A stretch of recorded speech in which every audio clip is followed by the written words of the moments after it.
Welcome to the SAG-AFTRA conversation with Giancarlo Esposito of Better Call Saul. Before we begin, I want to emphasize that the SAG-AFTRA Foundation has a COVID relief fund. You can get more information in the comment section below. I'm Dan Fienberg from The Hollywood Reporter, and we're here with Giancarlo Esposito, who of course has played Gustavo Fring on both Breaking Bad and Better Call Saul. Thank you so much for joining me today. My pleasure to be with you, Dan, and with all the folks from SAG-AFTRA. Now, to begin with, you are one of the busiest actors I know. How strange have these past few months been for you? They've been very strange, but well needed. I don't stop until I drop. And so it was nice to be called down for a few moments. And in the beginning, it was, how do I keep working?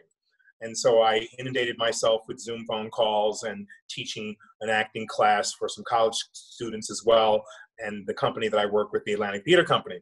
And so it took me a few weeks to get through figuring out how to be, to transpose my image to be in this virtual way. And then I thought, well, why am I not resting? And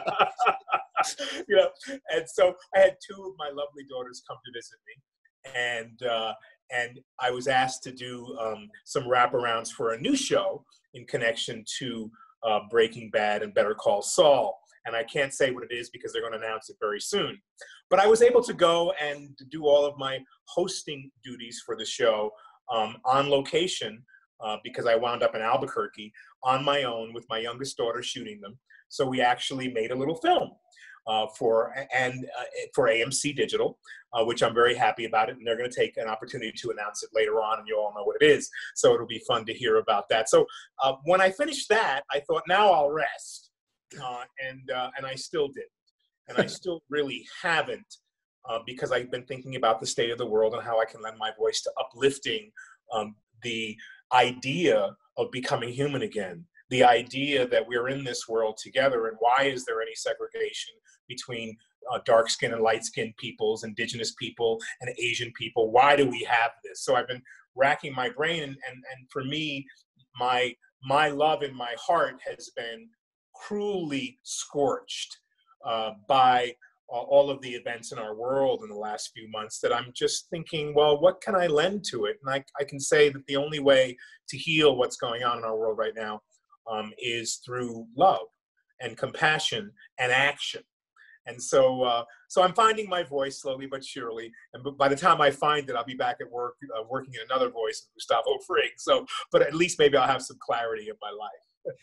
Let's talk a little bit about Gus and where we find him as the 5th season of Better Call Saul ends. Now, one of the things about this character is we've established that he is incredibly calculating, and we've always been led to expect him to be several steps ahead, often many steps ahead at every turn. And the finale, where we leave things, there's been a circumstance in which he actually maybe was not as far ahead of things as he thought he was.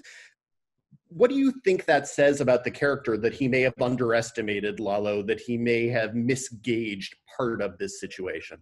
It says a lot about Gus, and what I hope that you eventually see is that we have a Gus who is pre-Breaking Bad, who is outwardly confident, but maybe a little less inwardly confident than when we met him in Breaking Bad in the beginning.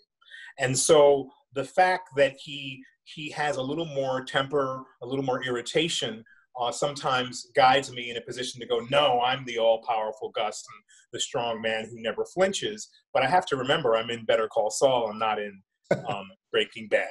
And so when I remember that, I sometimes go back on myself, as I did in a looping session for episode, I think it's 505 or 6, when Gus's restaurant is burned down, and you eventually learn who did it and the complicity in that. And I watched in the looping session the ADR preview, and I thought, oh man, I'm a little too irritated. Why? And then I realized, wait a minute, no, I'm not that Gus, I'm this Gus. And so it allows me to make some very, very fine-tuned little adjustments in my performance. What I feel about Lalo is a formidable opponent.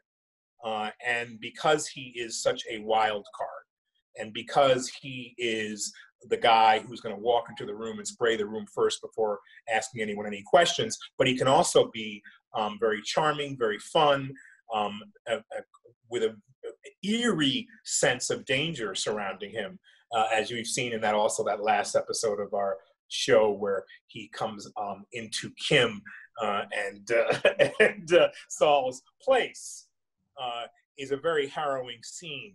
So I'm finding that we're left in a position to see Gus, a chink in his armor, and what is he going to do? And the audience just can't wait to find out how the liaison between he and Mike will play out, and how he will exact his revenge on Lalo. He's not happy about you losing all of those millions of dollars to be able to cover up his scheme, but he knows that's what he has to do to keep his business and his family safe. Is it an interesting situation that you're playing this character many years earlier, but you kind of always have in the back of your mind a sense of what his fatal flaw is going to be, because you know where Breaking Bad goes. So you sort of know what will be his undoing, as it were, which you can't always know on a TV series when you start out. You certainly can't, and that's the other part of going backwards in a show. You know, you have to figure out how to measure yourself. And for me, all of those things that you just said, I kind of put out of my head. Because you can't play that end, and all of the wonderful actors who are striving to continue to put their beautiful work out there during this period of time, they know what I'm saying in regard to that, because all of those things play in your mind. But if you're a complicated actor, you think about nuancing your performance to be able to match. Again, what I think this is going to happen with these two very beautiful shows are that they're going to be perfect bookends for each other. I believe that. I believe when you have the opportunity to, and I attest as well, and I want to put it out there to actors at SAG and to our audience, that you watch them both over again, and you watch them in the order of which they were intended. Breaking Bad first, then Better Call Saul, but then you reverse the order and watch them the other way.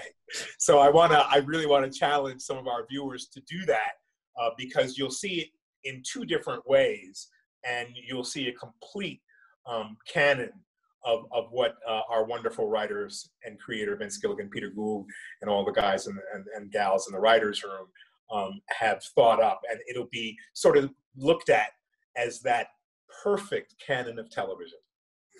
And no big deal. You just assigned the viewers a solid 120 hours of television viewing backwards and forwards.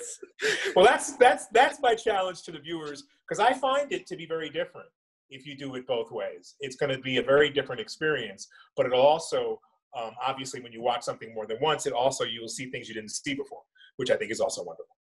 Well, do you watch Breaking Bad over again to get a reminder of where Gus is going? Because that sounds like the kind of thing you wouldn't necessarily want to know. Well, you hit it, Dan. I hate to say that. I'm a very particular actor, so while I'm working on a show, I don't want to watch the show.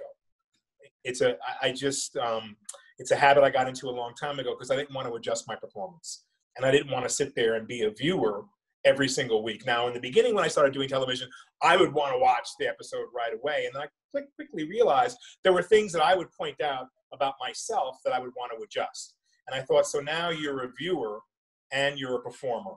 And I think they're informative of each other, but I think for me as a performer, I want to live in that character's depth and breadth, as opposed to then going and looking every single week and making adjustments. No, I want to be like I'm in theater. And when I'm on that set, I'm living that character probably. And when I go back to work, I live those 13 episodes complete. I don't go to see movies. I don't watch television. I don't want to be instructed in a subconscious way by any of the material that I see. And that came about as an experience of me having it firsthand when I was doing a film called Bob Roberts.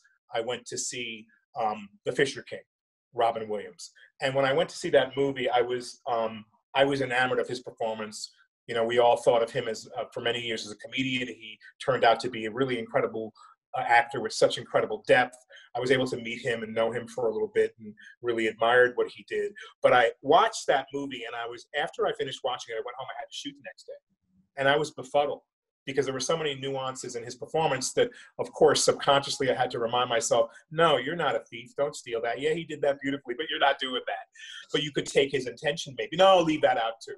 And so I thank God I was able to tell him that one day when I ran into him at an ATM in a mall in California, how much his performance really moved me and how hard I fought not to rob and thief from him.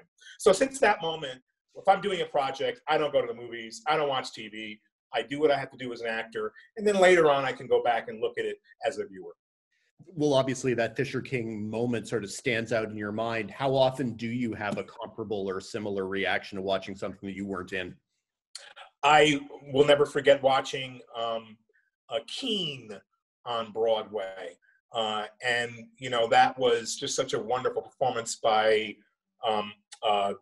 Keen. He also did Gandhi. Sir, help me out here, Richard. Oh, Ben Kingsley. Ben Kingsley. And I had a similar feeling when I sat in the second row and he addressed a monologue to me.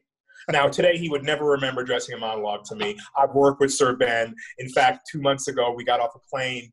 Oh, no, last season, I was coming to Albuquerque, got off a plane to go play Gus. And the greeter recognized me and said hello. And Sir Ben kind of looked at me and looked away and didn't even know who I was. And then he did a double take. And I went, yeah, it's me. You always give me the same reaction, I said to him. You always just look at me like I'm a piece of shit. and then but I got a laugh out of him. He's so serious. I love him so much, but he's just so intellectually serious. And he went, oh, yes, we worked together, didn't we? What was we did? I said, yeah, whatever that was. And you also performed Keen on stage in 92 or something like that. And I was in the second row and you did a monologue to me and I told you about it years later. And he had the same reaction. Oh, yeah, okay. Yeah, but I love him. So it taught me a lesson, and it's part of my lesson of being present. You know, it's like we have a very wonderful cast in Better Call Saul who are always present with each other. And we're blessed to have a cast that gets along and knows each other. We know each other's idiosyncrasies. We're able to joke with each other in somewhat of a edgy, harsh manner when that's supposed to happen, and more of a loving, embracing manner when that's supposed to happen. So I feel like it's a blessing to be, in a way, cutting my teeth again in this golden age of television. You know, again, for me, my life is a blessing. Last year alone, Better Call Saul, Mandalorian, Dear White People, The Boys. You know, like I just am like, wow. And then to top all that off, Godfather of Harlem, playing Adam Clayton Powell in a historic, very contemporary musically driven drama that is rooted in our history that's so pertinent for us today. So I've had a run that's allowed me to play all of these different kinds of people. And also, look, for me as an actor, it's an education in life. And I'm so happy to be on, especially with this forum, you know, Dan, because it is, I called you Richard before, didn't I? Yeah, I lost my mind. But you answered. Why'd you answer? To be able to practice my craft in the way that I do is completely a blessing because it's an education. Like every role I do, I get educated. Like for Gus, I got educated about business, about chicken, about meth. You know, I learned about the world. You know, yeah. And so each role I play gives me the opportunity to be in wonder. And this is where, you know, art we should imitate our lives in this way. Because when I'm on the set, I feel in wonder. What's going to happen? What's Jonathan Banks going to say to me today that's going to piss me off and allow me to hate him during the time we have to do the scene? How do I find my compassion to tell him, as I did in 507, that his the way he's living his life, you know, look, dude, you're as old as I am, or a little older than I am, and you're still fighting it out with thugs on the street. To have that fatherly feeling that says, haven't you looked at your life? Don't you want your life to be better? Well, it can be better with me. All of those things are practice to be in wonder and enjoy for our lives. And if we could take that, I know I can see from your smile and the brightness in your eyes that you love what you do. And that's the key here. And yeah, we've had the opportunity. So how do we pass on that infatuation with the love of what we do and the direct hit that it gives us? How do we describe what that is in our work and bring that to our lives and have our lives be fuller and more complete? But we also have to be grateful for the opportunity. You and I have had the opportunity. Now, whether the opportunity shows itself because we have talent it's meritocracy, or whether it shows us up because we have tenacity. I'm not giving up. I'm going to get there. And that's been my whole life. I'm not going to get there by throwing away my values and my morals. I've always known I've been a journeyman actor. I've always known, my desire, of course, is to be well known in every household in America. But is that what I really wanted and asked for? No. What I really wanted and asked for was to have you think about something that pertains to your life through my performance, that has you think differently, that raises your consciousness or lowers it from one place to another to be able to find the truth in who you are and where you fit in to our society. And that's the thing that is so moving about working with this cast and with this creative crew of Better Call Saul, because it's driven by the attitude that we can take responsibility for our lives. And it's just when it's easy for us to throw that responsibility off is when it's, and say we're being controlled by a government or by other people. But what about your intention? So for me, intention is everything. I intend to be my best self today on that set, to find the nuances of Gus that I haven't found before, even though it's been years and years and years, to find the mind, the juice, and the gold that is intrinsically built into what we do as performers, and to get myself out of the way enough to be able to bring that truth and to deliver that truthful, organic performance to all of you. I want to talk about a couple of my favorite scenes from this season, which all interestingly are largely dialogue free. The scene with Gus monitoring Lyle cleaning the deep fryer is a great one because there's basically no dialogue that says what that scene is, quote unquote, about. How easy or hard is it for you as you start on that scene to figure out what the subtext is and how much you want to bring that to the surface versus, oh, I'm trying to make this underling clean the deep fryer? It's very subtle because, and I have to go backwards and forwards. Within that particular script, Gus has just gotten off the phone and gotten some news that he didn't really want, that he didn't approve of. So there's that irritable nature to Gus, outside of the fact that when you look at him, and because we know him now, that you're a little bit nervous about what he could do and what might happen. And so when that irritation comes up, I, as Gus, as an actor, I'm fighting to push that back down and not let that leak through my teaching lesson. And this young Lyle was such a good actor because and when people want to please you. I have children who, I can tell when they just want to please me, but yet they're irritating me. Yet if I go and realize that all their intention was to make my life a little easier and try to please me, and I realize, oh, so I, as Gus, am not only a little bit impatient, I'm a little bit impatient with people who don't take their place in the world and don't deem themselves as being worthy, because I believe everyone is worthy. So I believe you're fighting yourself if you don't think you're worthy enough to be here, number one. And if you think that your voice means nothing, number two, then you're really putting yourself under. We have enough to overcome on our own, in our own personal effects from the time that we were raised by our own parents, to be able to take that very insufficient stance in the world. But when you think about age and experience, it affects that. My daughters are between 24 and 16, so of course they're feeling all of this insecurity about who they are and where they're placed in the world. And for you and I, it's different. We get a chance to actually go and do something to its completion. And for me, it's wonderful because you get an immediate reaction. People like it or not. So with the scene with Lyle, what was happening there was that I really wanted to teach him this is the right way to do things. And I experience this in my own home when I have daughters visiting or whatever.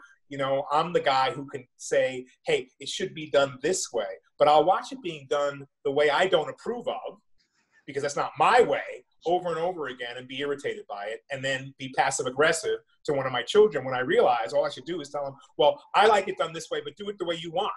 Allow them to be, right?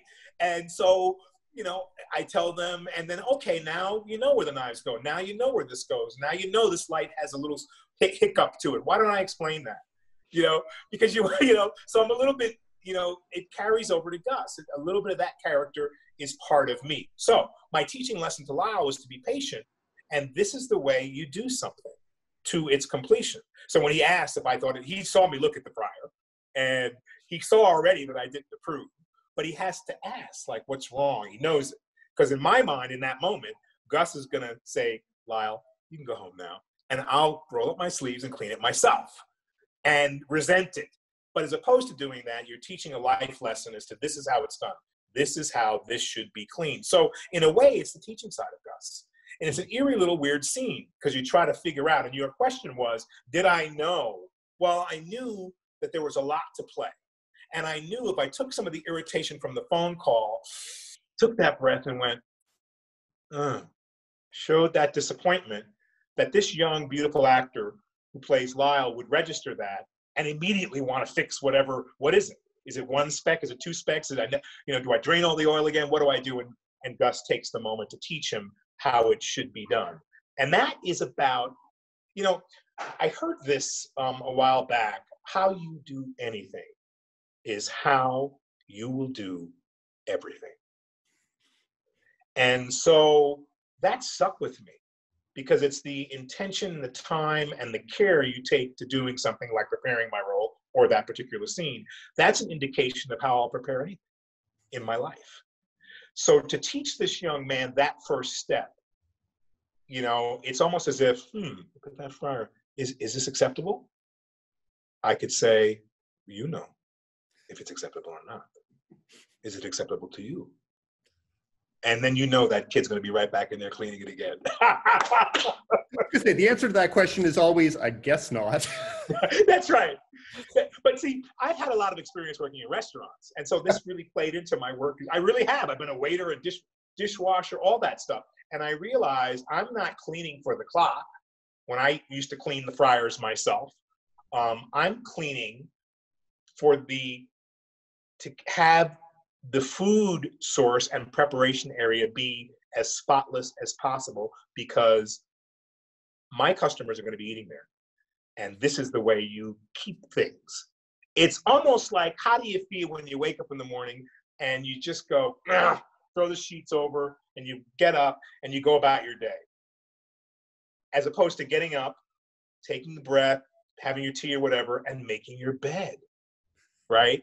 So that little small thing, it's weird because I went to military school, put corners on my bed and the whole thing. If I don't make my bed, I feel like there's some little disrespect I've given to myself.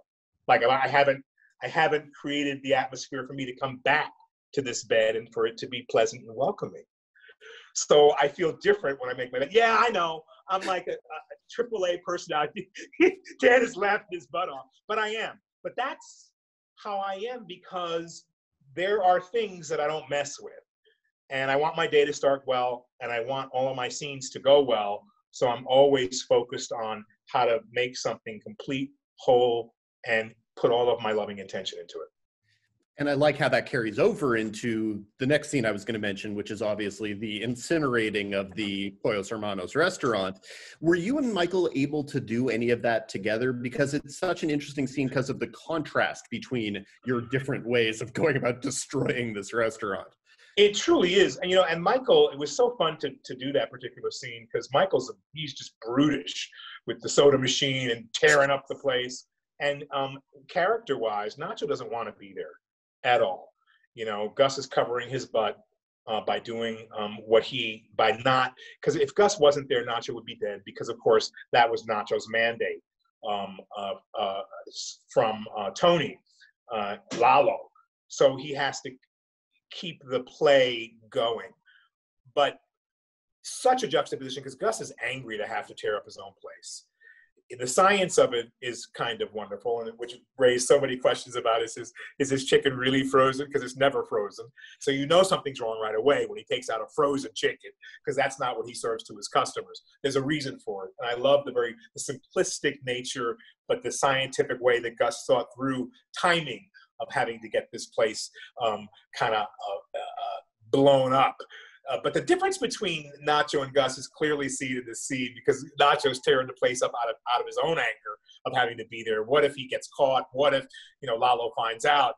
There's two different things happening within this scene. And then finally when Gus looks at him and says, get out, he'll take care of the rest and it'll be done. But such a wonderful scene inside through our physical action with no words. And that's where you started. I love Harold Pinter plays because there is the Pinter silence. I believe that part of my creation in collaboration with our wonderful writing of Gus and making him as personal as I can make him to me and the audience relies on really having the ability to leave space.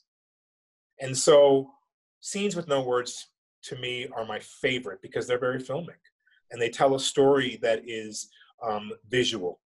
And so I love that particular scene. And I have to mention the ending of it when I'm walking across the street and the final explosion comes. I got to say, things that we do in movies and television that make us feel like heroes and make us feel valuable. And it's just such a wild, weird, dynamic. But to see that shot where everything's on fire behind me and I'm cold and cool and get in the car and drive away certainly gave me goosebumps. So now, was the explosion actually happening behind you, or was that a composite shot? No, that was happening behind me. And certainly we had one shot at it, and certainly the safety, thank goodness for our wonderful stunt team and our wonderful network who really, they have to look over all that and make sure that everything's going to be safe. And it certainly was, but we had one chance at it. And it went off beautifully. It truly did. But there was distant measurements, but that was a real explosion. And I could feel the heat. Now, you mentioned something about that scene that I hadn't thought about, because you sort of you latch on to how do the mechanics of the frozen chicken sliding down the thing, how did they work? I hadn't even thought about the fact that, Gus would never serve frozen chicken at this restaurant. So where does, in your mind, that chicken come from? How elaborate is the setup that he's gone through for that? Well, he certainly had enough chickens. So I want to say he went and did a special trip to the supermarket to get a frozen one.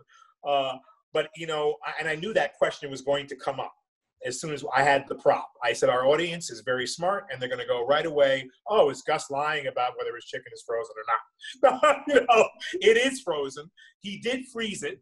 And he may have peppered some little explosives within that chicken breast as well, just to spice things up. But a very simple, like the fryer he just turned on, and by the time the fryer gets hot and heats that pan, that's the bridge, that chicken is going to start to melt and slide down. So very, very simple technology, but an ingenious way of making it look as if there was a kitchen fire as opposed to it being set up. And just as sort of a last question, you've assigned all of the viewers going back and rewatching the entirety of Saul and the entirety of Breaking Bad. What is something that in your mind you've done to make this version of Gus different from the Breaking Bad version? The viewers might not necessarily notice, but if you tell people now, they'll go back and they'll actually notice. Well, the one thing I do think is the adjustment of attitude. I think Gus is a little has more of a hothead attitude, moving toward that in his pre-Breaking Bad incarnation. So there's also a little bit of a look difference. We're all made to look a little bit younger, which of course is an obvious a factor in having a show that's probably 6 years or something before Breaking Bad. But I also think it's something that you touched upon, Dan, so astutely. It really is his attitude. He's not so far ahead of everyone else.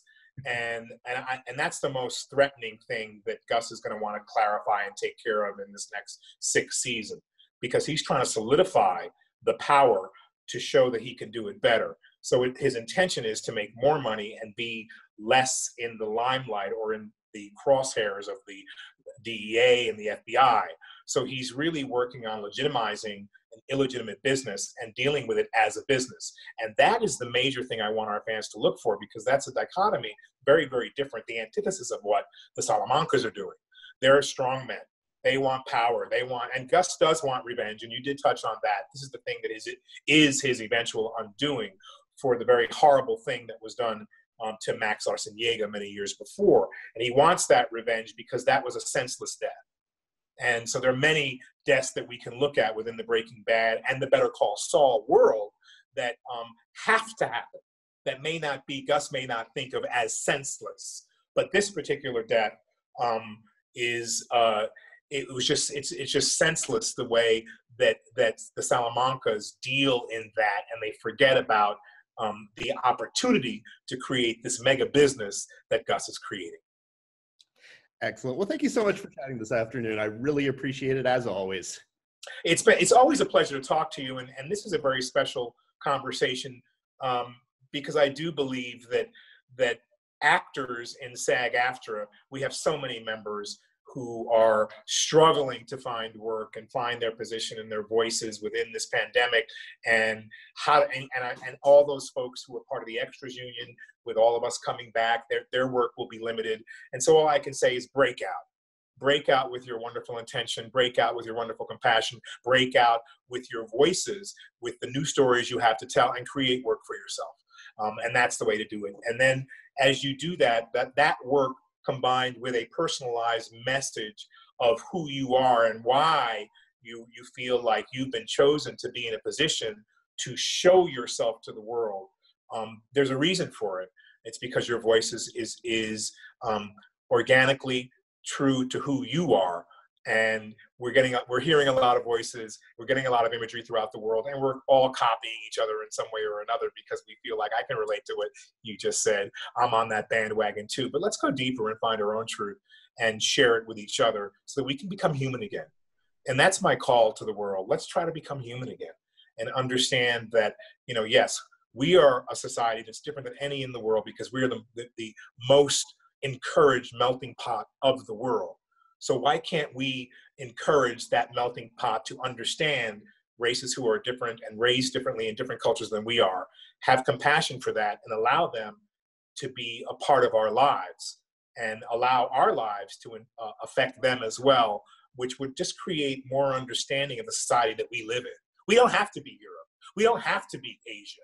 We have to be America. And yes, we've had no leadership, but let's lead each other to a place that will allow us to be human again.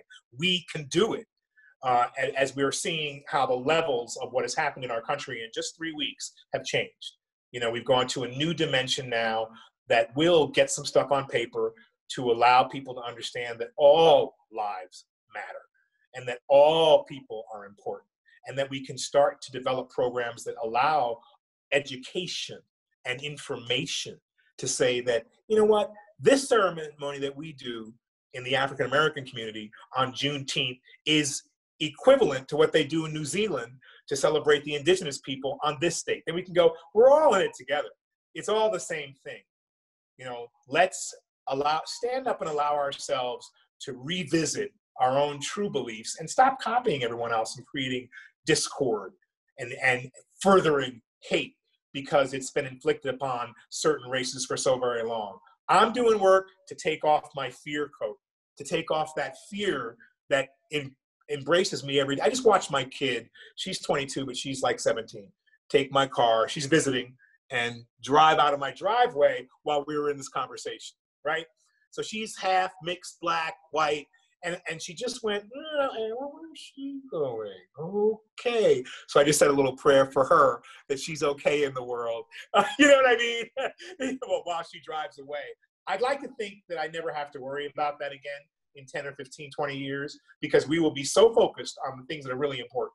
Leadership, empowerment of the people, our environment, will be focused on different things that will allow us to have people feel like, again, I go back to you and I, like we're privileged by what we do. Now, I'm looked at because I have brown skin a certain way all the time, but my privilege is I found my love, and I won't trade on that for anything. And I want to move that into a place where that love of what I do and the love in my life is the first thing that I lead with. And that is something that has the ability to change our whole environment and our whole existence. Thank you so much. So appreciate you. Thank you.